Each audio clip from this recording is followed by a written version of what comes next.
Señores oyentes, les doy la bienvenida una vez más a nuestro debate de economía. Hoy contamos con dos invitados aquí en el estudio. María Blanco, que es profesora en la Universidad San Pablo CEU y miembro del Instituto Juan de Mariana, experta en historia del pensamiento económico. Muy buenos días, María. Muy buenos días, ¿qué tal? Y con un habitual de nuestros debates, José Luis Ruiz Bartolomé, que es experto inmobiliario. Muy buenos días, José Luis. Hola, buenos días, ¿qué tal? Hoy vamos a hablar, como no puede ser menos, contando aquí con José Luis, de la actualidad inmobiliaria. José Luis, ¿qué nos puedes contar? ¿Qué tenemos de nuevo esta semana?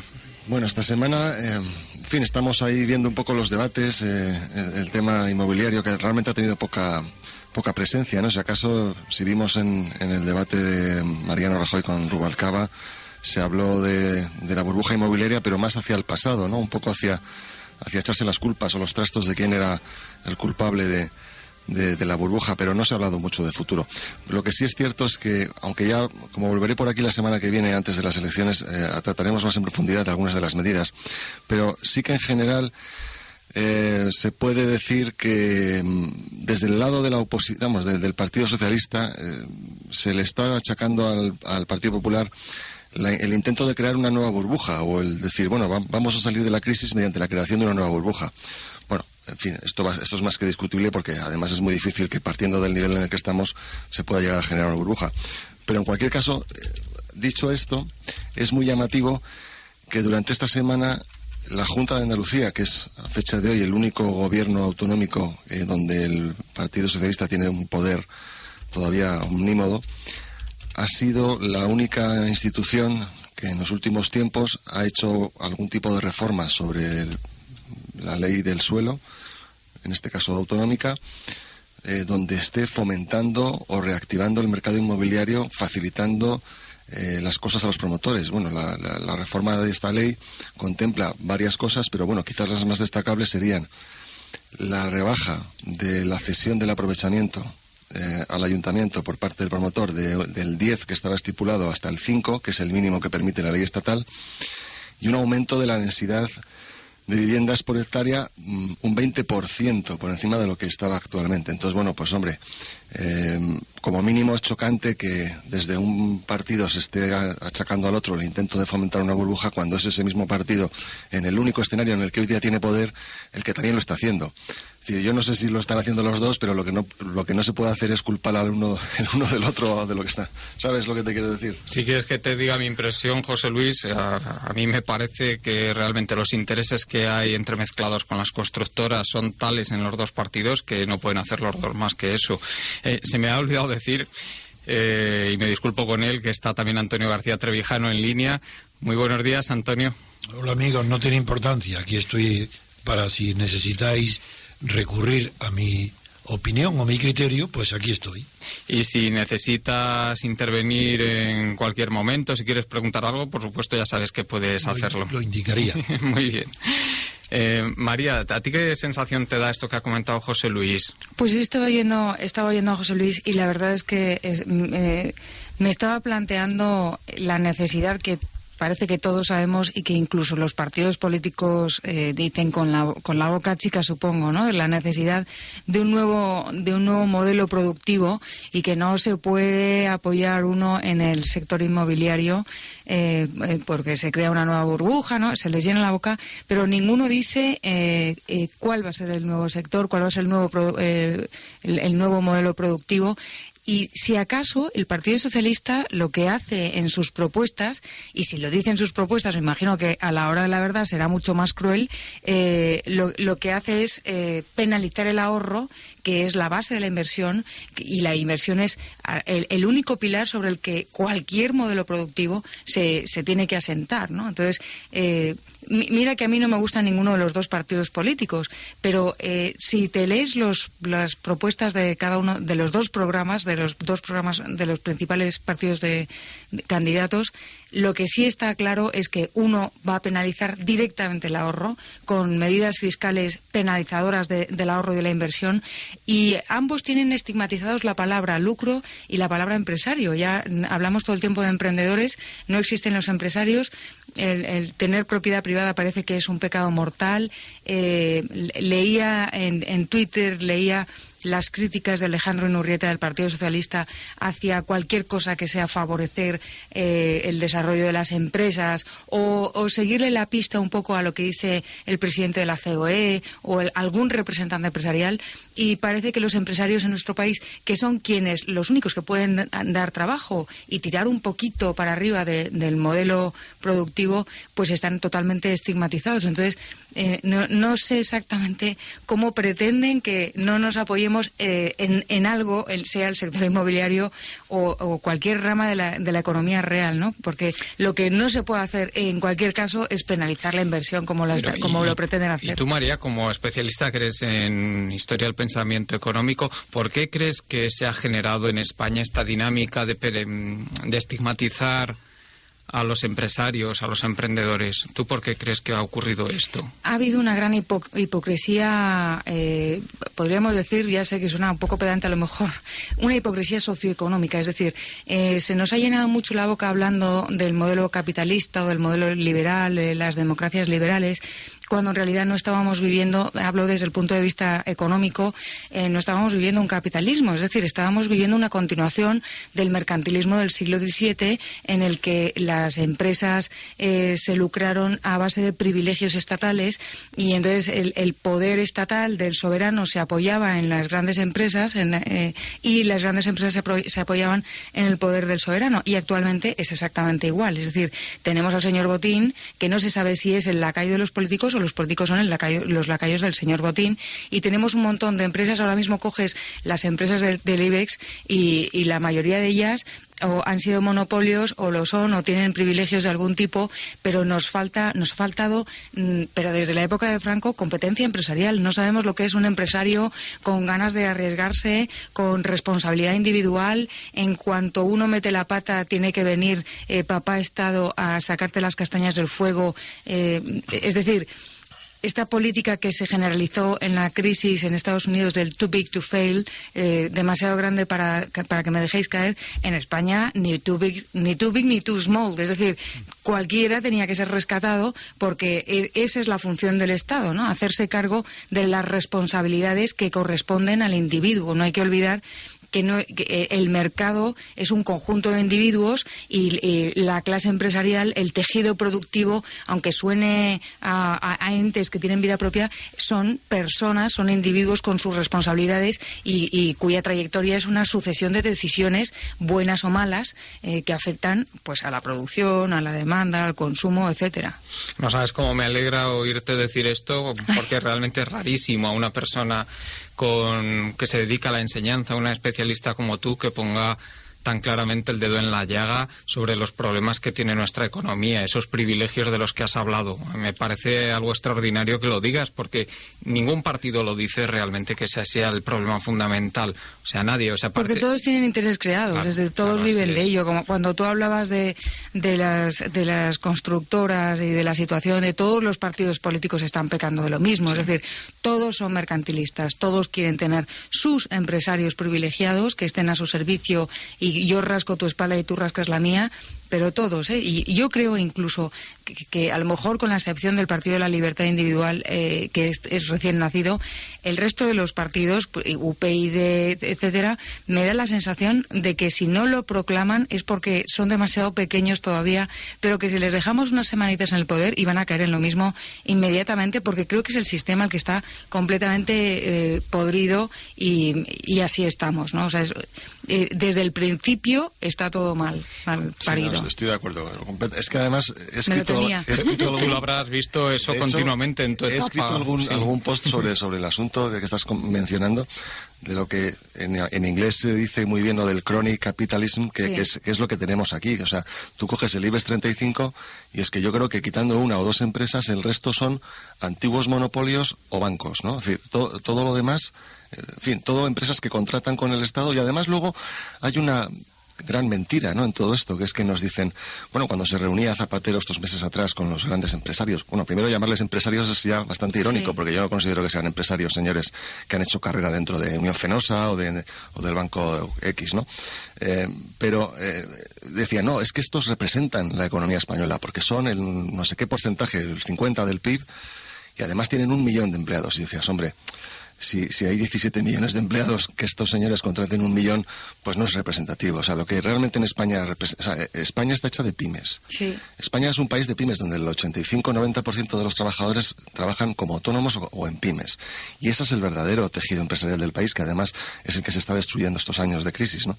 Y que es tan difícil luego de recuperar, porque esto, en fin, son muchos esfuerzos el ir haciendo luego todo este tejido de nuevo, ¿no? Que es lo que nos va a costar ir creándolo, ¿no? Entonces, bueno, pues no puedo estar más de acuerdo contigo en el sentido de que vivimos en esa especie de oligarquía, de poder, y luego al final lo vas viendo, lo que los políticos, según se van jubilando, acaban yendo a los consejos de administración de estas corporaciones donde se van recolocando. Y también, por último, el tema de UPyD o partidos pequeños sin experiencia de gobierno es normal. Es decir, dicen, no, es que nosotros no tenemos corruptos ni tal. Claro, normal, no habéis gobernado todavía, ¿no? El día que estéis en algún ayuntamiento, en algún sitio, pues empezará a haber esos problemas. Porque, como tú bien dices, es parte del sistema. El sistema en su conjunto está muy mal diseñado y, bueno, pues somos víctimas de ello, ¿no? Y la verdad es que hablábamos también antes de entrar en antena sobre el debate de esta semana pasada. Es que no dedicaron ni un minuto a los problemas del sistema. O sea, algo se dijo de que, en fin, de que le acusó a Rajoy, a Rubalcaba. Estáis colocando a los amigos en los órganos de estos de la CNC. Claro, pero digo, es que al final todos hacen lo mismo. Es decir, no, en fin, nadie se remanga y hace de verdad la tarea de rehacer el sistema, de hacer una verdadera separación de poderes, en fin, de todo esto que todo el mundo está hablando y que no se acaba de hacer. Pero fíjate tú que estaba sacando, con tu permiso, Juan Carlos, sí, claro. Estaba sacando el tema del debate, que yo también lo vi, y me pareció de una desvergüenza increíble que el señor Pérez Rubalcaba hiciera un guiño a las pymes. Es decir, el partido político que se ha cargado, como tú estabas diciendo, gran parte del tejido empresarial, teniendo en cuenta que estamos en un país en el que montar una empresa es dificilísimo. O sea, abrir una empresa es un acto de heroicidad. Ahora mismo es un acto heroico que alardee o que haga guiños en su programa o presunto programa político, porque no me creo lo que dicen que van a hacer, creo que va a ser todavía mucho peor, que haga guiños a las pymes y que diga que hay que apoyarlas cuando se las ha cargado literalmente, y son muchísimas, y sigue habiendo destrucción del tejido empresarial, que es la fuente de nuestra inversión, es el tirón de la economía, porque tienes toda la razón. O sea, realmente la economía española son autónomos y pequeñas empresas que le han machacado, son a quienes han puesto, pero desde todos los puntos de vista, o sea, desde el punto de vista de la dificultad de invertir fiscalmente, o sea, es increíble la desvergüenza con la que, mirando a cámara y mirando a Rajoy, le estaba diciendo que ustedes van a legislar para las grandes empresas, como si ellos no, y nosotros creemos que hay que apoyar las pymes, ¿no? Cuando se las han cargado, pero directamente, ¿sabes? Sí, yo añadiría lo que has dicho, sobre todo el marco regulatorio tan complejo que existe, que está diseñado para grandes empresas, y yo pienso que eso no es casualidad.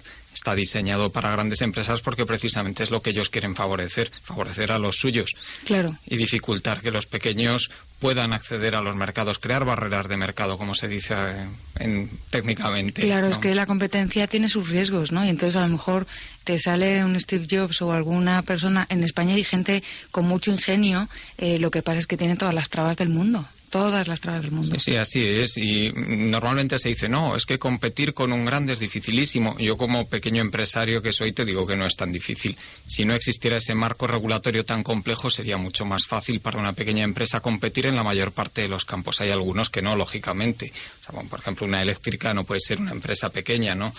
Pero vamos, en la mayor parte de los campos, las pequeñas empresas pueden competir con ventaja con las grandes. Lo que pasa, sobre todo ahora, con las nuevas tecnologías que han permitido que sea mucho más sencillo esto. Hay uno de las... Carlos, sí, Antonio. Quería intervenir primero para felicitar a la especialista en historia del pensamiento económico, que el nombre... María Blanco. María Blanco. Es que no sabía si era Blanca o María Blanco. María Blanco.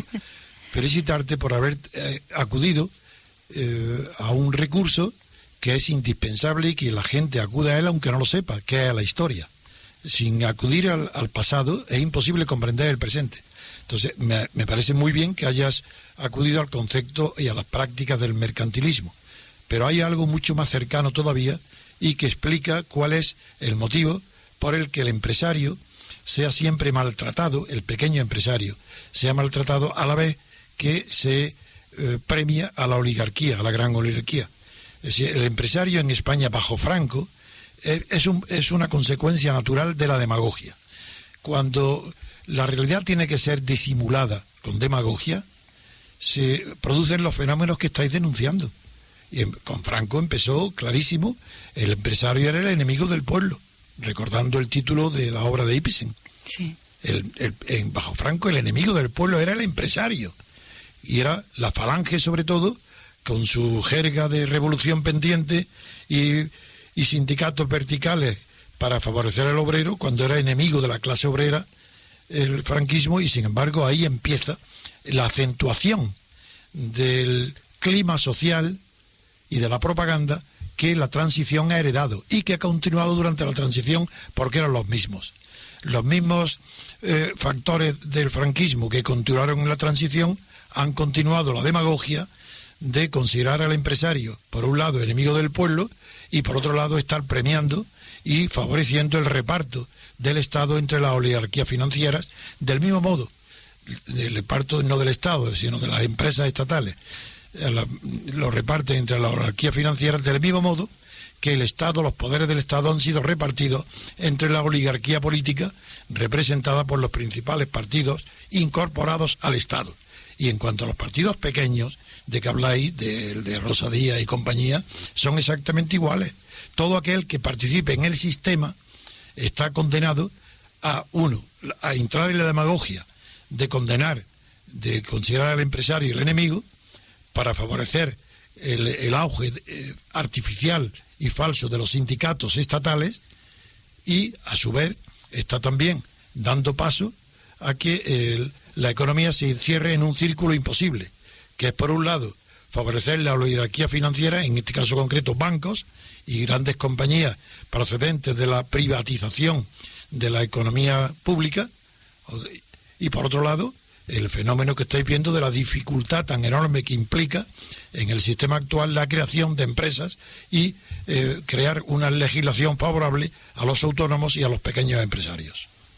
Además que esto lo ha comentado también José Luis, el tema de que la mayor parte de estas empresas oligopólicas son procedentes de monopolios estatales, y por lo tanto siguen en la misma dinámica que estaban.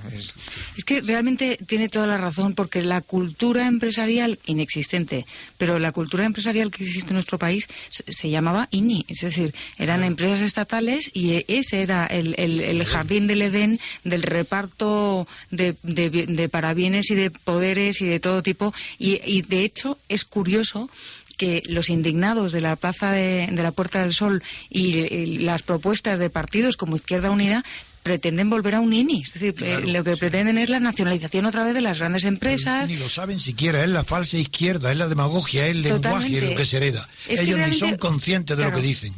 Claro, pero no son conscientes. Alguno yo creo que sí, alguno de la izquierda radical. Submarinos de los partidos, tal vez. Sí, exactamente. Pero convencen porque enseguida te dicen, como es importante, que es una falacia, pero como es importante para todos, mucho mejor en manos del Estado, ¿no? Convencen a los ignorantes. Exactamente, a los ignorantes y los que no son capaces de asumir su responsabilidad individual, porque en realidad estamos ante una sociedad, y me duele mucho decirlo, que es incapaz de asumir sus responsabilidades desde la educación de sus hijos hasta la marcha de sus empresas, hasta las decisiones de inversión que han tomado. Entonces, cuando tú dices, oye, pues es que si tú has tomado una decisión de inversión equivocada, pues mira, es que pierdes, ¿sabes? Eso es lo que hay. Y entonces se rebelan y te dicen, no puede ser, pues es que tiene que venir alguien a rescatarme, porque entonces, ¿qué voy a hacer? Entonces, somos incapaces, estamos ante una sociedad que es incapaz de asumir los costes de sus decisiones, y eso es la ruina de la civilización, yo creo, O sea, vamos hacia atrás. Sí.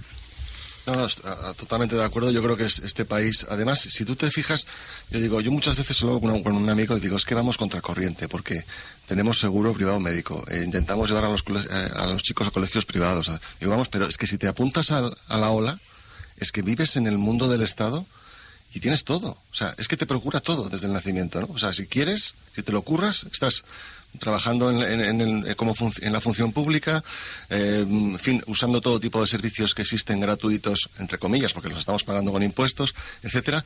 Es decir, que al final somos tan estadodependientes que no sabemos, ni queremos libertad, ni sabemos usarla cuando la tenemos, ¿no? Y llega hasta el punto que, bueno, todos sabéis que ahora los chicos estudian educación para la ciudadanía, y se ha denunciado, yo lo he leído en varios sitios, que incluso en estos libros se pone como malo al Estado capitalista. O sea, dicen, no, el capitalismo es malo crear empresa. Ya si alguien tiene iniciativa empresarial de niño o de joven, pues se la están matando porque lo están poniendo como, oye, eso no lo hagas, que eso es de bichos raros y de gente con malas yo lo he visto, intenciones. Yo he visto los manuales, y es más, lo de malas intenciones que bichos raros. No es que sean bichos raros, es que es gente mala per se. O sea, es decir, una persona que tiene una empresa, sea... Es un enemigo del pueblo. Exactamente. Es un enemigo del pueblo. Sí, ese es el mensaje. Esto es el pequeño empresario, lógicamente, es un individuo libre, hay que machacarle. O sea, en un sistema como el que padecemos, un sistema no democrático, realmente es lo que hay que hacer. Tiene que ir a ello. O sea, las personas libres son sus enemigos, lógicamente. Yo sí he aprendido algo de la teoría económica, es que las decisiones económicas dependen y se basan y están estimuladas por los incentivos y las expectativas. O sea, en función de los incentivos que tengan los individuos en el terreno económico, van a tomar unas decisiones u otras, y se va a desarrollar un modelo económico u otro y un sistema económico u otro. Y a mí lo que me ataca y me produce un miedo terrible es que los incentivos que tenemos son absolutamente, nos llevan a un modelo inmoral. Es María, decir, hay dos factores. Uno, el que tú has señalado, que los incentivos, y otro, el que ya fue señalado nada menos que por el sociólogo Pareto, que son las acciones residuales. Así, o bien son los incentivos o son las rutinas. Y las rutinas en este caso son las que vienen del franquismo. No, pero ambas cosas nos llevan hacia la debacle, porque en el caso de los incentivos, por ejemplo, lo que se fomenta es una economía en la que unos viven a costa de otros, que es intrínsecamente inmoral, es decir, vivir a costa de los demás, pero es lo que se está fomentando con todo el sistema de, pues lo que estaba comentando José Luis, desde que eres pequeñito el Estado es providencial, te va a proporcionar todo y te va a dar una educación, y al final lo que se consigue no es una educación de calidad, que sería lo interesante, sea privada o pública, lo interesante es tener una población joven bien formada, etcétera, y lo que se consigue es justo lo contrario, porque no funciona la gestión económica estatal, funciona mucho mejor la gestión económica privada, precisamente por los incentivos que genera, que es esforzarse, mejorar. Pero todo esto, María, es consecuencia de la propaganda socialdemócrata, que es la que ha creado la impresión falsa, como es natural, de que es posible el Estado hegemónico, sí. el Estado que nos hace felices. Es decir, no el que procure las condiciones para que cada uno persiga a su modo personal e individual la felicidad, sino que directamente el Estado tiene que colmar todas nuestras necesidades y hacernos felices. Exactamente, se pone... Y eso es la socialdemocracia. La felicidad se pone como una de las funciones de las obligaciones del Estado. Con lo cual el individuo queda completamente desplazado. Y ahí me acuerdo que aunque en Kant ya se comete este error, sin embargo, en Estados Unidos es importantísimo recordar que en la discusión de los padres de la patria, que serán verdaderos padres, del tema del derecho de propiedad, que Jefferson lo incluyó en el texto constitucional, sin embargo, el propio Jefferson, por influencia de Tom Paine, que era el inglés que tomó parte, lo digo no por ti, Blanca, sino por los oyentes, un inglés que tomó parte tanto en la lucha de independencia de Estados Unidos contra la patria de Tom Paine, que era Inglaterra, sino que también tomó parte en la Revolución Francesa. Fue diputado por Calais. Pero digo que por influencia en Jefferson de la doctrina de Tom Paine, se sustituyó en la Constitución la declaración a favor del derecho de propiedad por el de búsqueda de la felicidad. Desapareció del derecho constitucional la propiedad y se sustituyó por el de búsqueda de la felicidad. Pero claro, búsqueda no es lo mismo que garantizar la felicidad.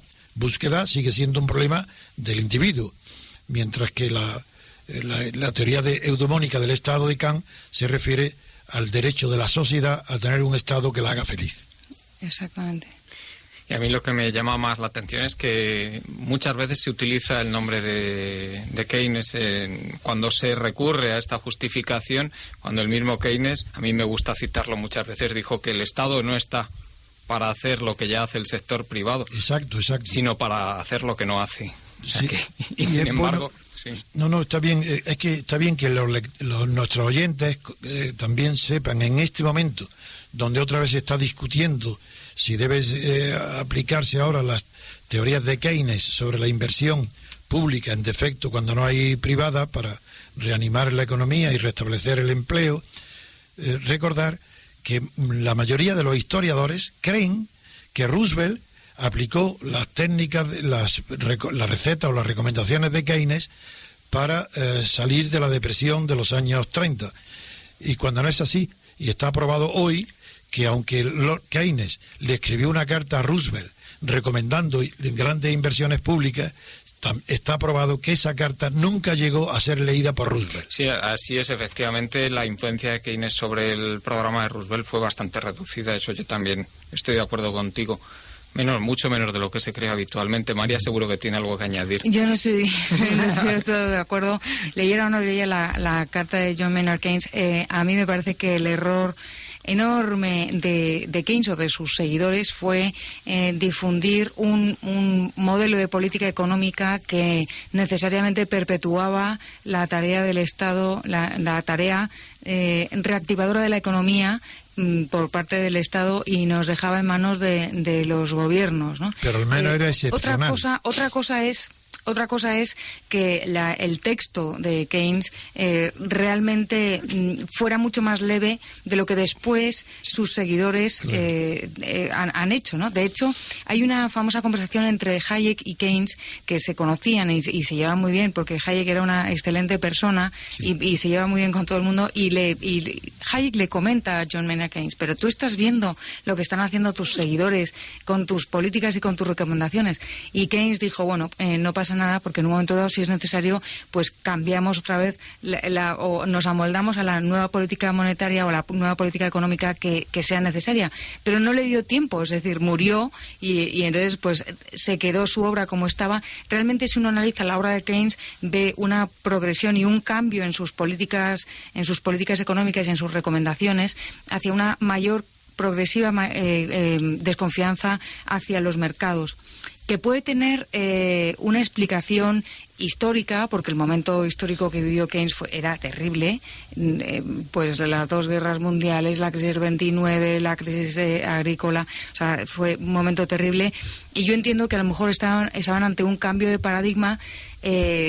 Realmente para mí los buenos, entre comillas, que eran Hayek y la escuela austríaca, quedaron desbancados, pero quedaron desbancados porque el modelo keynesiano o el que proponían los keynesianos justificaba la actuación del Estado, y entonces era mucho más vendible en los departamentos de economía de las universidades, y eran mucho más vendibles como los consejos que un economista debía aportar a un político, ¿no? Es decir, los políticos querían perpetuarse en el poder y necesitaban las recetas keynesianas, que cuando digo keynesianas me refiero a las que proponían los keynesianos, que eran una barbaridad, y como la historia es muy tozuda, nos ha demostrado permanentemente que las recetas keynesianas no funcionan, ¿no? Pero Keynes era demasiado inteligente para haber caído en ningún tipo de dogmatismo.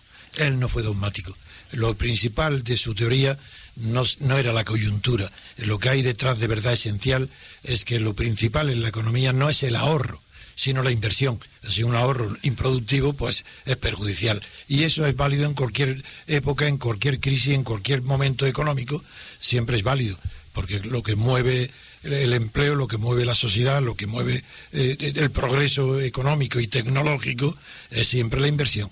Sin embargo, Keynes sí que hablaba de la deficiencia de la demanda, que ya tomó de Malthus, sí, de la deficiencia de la demanda y la necesidad de incentivar la demanda, que son las políticas que actualmente están intentando poner en marcha o están poniendo en marcha y nos están llevando a la ruina. Sí. Pero si me permites, María, pero yo creo que Keynes lo concebía como algo temporal, claro, no como algo excepcional. Claro. Sí, pero fue el que dio el pistoletazo de salida o el que abrió la puerta a todas esas medidas. Por supuesto pero que luego, dogmatismo.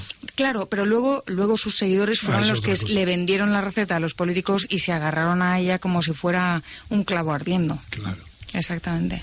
Pues si queréis, ahora hablamos, María, de la crisis europea, cómo sigue. ¿Cómo lo ves tú ahora mismo? Está el Banco Central, vimos que ayer entró a comprar con fuerza bonos italianos, vemos esta mañana, lo acabo de mirar, y también las gráficas nos están diciendo que está comprando también con fuerza. Bonos españoles de momento están comprando, los están manteniendo sobre un diferencial como en el bono alemán, 400, 420 puntos básicos, y de ahí no lo están moviendo. ¿Cómo lo ves tú? ¿Qué futuro le ves ahora mismo a la crisis europea? ¿Qué piensas? A mí me da la sensación de que la opción que se ha tomado, que es salvar a los estados que lo han hecho peor, es la misma... Es el mismo criterio que se ha tomado con las empresas. Uh-huh. Es decir, en nuestro país y en otros países, pues lo que hemos hecho ha sido penalizar a las empresas que lo han hecho bien, favorecer a las empresas que lo han hecho mal, salvándolas y no dejando que cada uno asuma su responsabilidad. Y entonces se está haciendo lo mismo por intentar salvar el modelo europeo, el euro y todas las instituciones, cuando en realidad, desde el principio, y muchos economistas lo dijeron, pues era un modelo que estaba mal parido. Es decir, o bien tienes una coordinación fiscal y presupuestaria entre todos los estados, o lo que había no se sostenía. Pero como estábamos en vacas gordas, no se notaban los rotos. Ahora estamos en vacas flacas y entonces se notan y afloran todos los efectos que estaban ya antes, ¿no? La situación en la que estamos me parece de un callejón sin salida. Porque es normal que la crisis griega afecte a los demás países, a los países más débiles o que lo han hecho peor, y además a los países que han comprado deuda griega, aunque creo que a Alemania le ha dado tiempo a deshacerse de no son nada listos. Y se ha deshecho mucha española también. Se ha deshecho también, sí, van mediendo, eso es una cosa que hacen muy bien, median los tiempos y se van deshaciendo de lo que no les conviene, ¿no? Y la verdad es que son muy listos. Pero claro, el tirar de todos los países que se ven afectados, bueno, pues ahora tenemos Italia, que yo creo que tampoco va a ser un caso tan bestial como el de Grecia, que ha sido sangrante, ha sido como para escribir un novelón, o sea, ha sido un novelón como los culebrones, pero a nivel económico, ¿no? Lo de Grecia. Italia yo creo que no va a ser tanto, aunque tiene una deuda pública tan grande, el déficit anual no es tan fuerte, y yo creo que tiene un tejido empresarial un poquito más diversificado que el de Grecia. Pero ahora viene los bancos franceses que se van a ver afectados, hay elecciones en Francia también, por no hablar de España, porque entonces sacamos aquí el paquete de pañuelos y nos ponemos a llorar. Una cosa, María, que me ha sorprendido, ¿no? Es que Italia nos haya adelantado en esta carrera de dominó, ¿no? De fichas de dominó en la que están cayendo las economías débiles, porque, vamos, lo que yo he podido analizar es que Italia no está tan mal. A ver, tiene una deuda pública superior a la española, en porcentaje de PIB, bastante superior, pero en deuda total no, y sobre todo deuda privada italiana es bastante razonable. Por otro lado, tampoco tiene un déficit tan acusado como el español, ¿no? En fin, yo no entiendo por qué. Y luego estoy de acuerdo. Porque la situación de la deuda, sí. La situación de la deuda es lo preferente para Merkel y Sarkozy. Claro. Eso es lo que eso explica por qué Italia, estando en una situación objetiva un poco mejor que España, sin embargo, Italia ha sido atacada hasta ahora con más ferocidad que a España. Pero vamos, yo siempre digo lo mismo cuando se habla de esto, que eso es no entender bien cómo funcionan las cosas, porque lo que importa al final es la deuda total del sistema, porque sí. ¿Quién tiene que pagar la deuda pública? Pues lo tienen que pagar los ciudadanos, los empresarios, las familias, o sea, no la va a pagar nadie que surja de la nada, o sea, que finalmente el problema de la deuda privada va a repercutir sobre todo el conjunto de la economía igualmente. Entonces a mí ese razonamiento no me parece muy acertado. No, porque no está terminado, está empezando. Y por eso los juicios que tenemos son parciales. Claro, estamos en una situación muy complicada y para los economistas que nos ponen el micrófono y nos preguntan qué va a pasar, cuándo vamos a salir de esta... Bueno, tú no eres un economista, perdona, que te tutee, es por mi edad. Sí soy economista. No, tu disciplina es historia. No, yo soy economista. Ah. Mi especialidad es la historia del pensamiento económico, claro. Pero no, mi rama no es la historia, mi rama es la teoría económica, en realidad. ¿No? Aunque sea los orígenes y los fundamentos filosóficos de la teoría económica. Bien. ¿No? Que es todavía mucho más peregrino. Por eso ha hablado del mercantilismo, claro. Claro. Tú lo conoces bien. Por eso. Y estoy acostumbrada a estudiar cómo los problemas que se han intentado resolver a lo largo, los problemas económicos que se han intentado resolver son los mismos que ahora. Y tenemos las mismas reacciones, pero con distintas circunstancias. Uh-huh. A mí me parece que, la situación en la que estamos, la situación de crisis bancaria, la crisis bancaria que lleva a una falta de crédito tan tremenda, es lo que de alguna manera lleva a Merkel y a Sarkozy a decir, a ver, ¿quiénes tienen capacidad para pagar su deuda? ¿Quiénes van a tener tejido productivo para generar rentas para pagar su deuda? Y quiénes no. Porque me da la sensación de que a veces somos un poco injustos con países como, por ejemplo, Alemania, que está ahora mismo sujetando sobre sus hombros. Es verdad que está tirando para su casa, pues claro, no va a tirar para la nuestra, lógicamente. ¿Como es normal? Claro, y bueno, pues son los que están aportando al Fondo de Rescate Europeo y son los que están un poco llevando las riendas, pues sí. Y claro que le dicen a los países cómo tienen que salir de la crisis, pero pongámonos todos en su pellejo y pensemos... Aunque hay que reconocer que hasta ahora se han equivocado más que han acertado. Pero porque tienen un debate interno en Alemania irresoluble respecto a si están o no dentro de Europa. Es decir, claro. tienen ahí una guerra particular entre ellos que lleva a que se acentuó cuando la unificación. Exactamente. Se acentuó y además comentaba antes de entrar que la semana pasada estuvo el secretario de Estado de Economía de Alemania, Kamp-Peter, en mi universidad dando una conferencia. ¿En cuál universidad? En la Universidad San Pablo CEU. Y estuvo dando una conferencia y dejó muy claro que había dos alternativas en Alemania, pro Unión Europea y contra Unión Europea, pero que ellos tienen la sensación de que la unificación alemana ha podido ser posible apoyándose en la Unión Europea, y que les ha beneficiado, les ha beneficiado, y de alguna manera eso es lo que lleva a los proeuropeístas a intentar fomentar, mantener el modelo. Exactamente. Y eso les está saliendo muy caro, caro. Y yo no sé si sería la mejor solución, la verdad. Nos quedan nada más que 2 o 3 minutos. A mí me parece que has puesto el dedo en la llaga, María, cuando has hablado de que no está habiendo crecimiento. O sea, que ellos quieren, cuando estiman que la deuda no se va a poder pagar, es porque no hay crecimiento. Es decir, y ahí sí que nos da pie a un tema muy interesante para el próximo debate. ¿Por qué no está habiendo crecimiento? ¿Por qué esta vez no están funcionando estas medidas que otras veces sí han funcionado? Si quieres lo dejamos aquí, este tema pendiente, que me parece que da para mucho para el próximo día, que esperemos. Antes de acabar, quería daros las gracias por contar conmigo.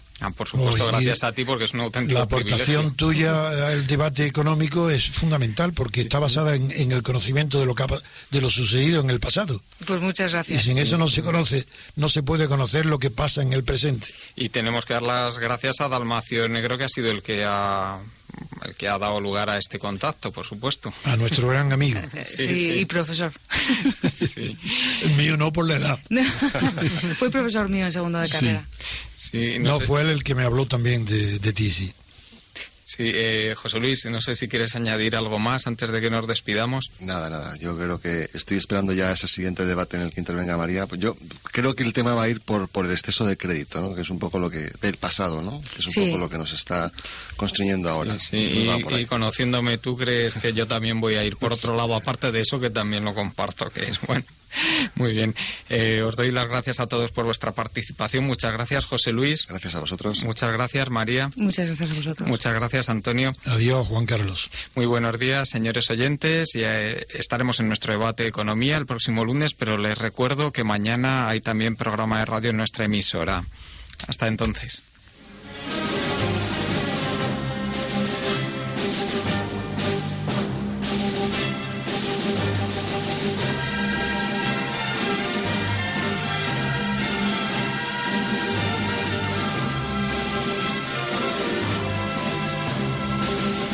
Pues esto ha sido todo en este 11 del 11 del 11, queridos repúblicos. Terminamos por hoy. Les recuerdo que mañana también tendremos más programa aquí, en el 107. Hasta mañana, repúblicos.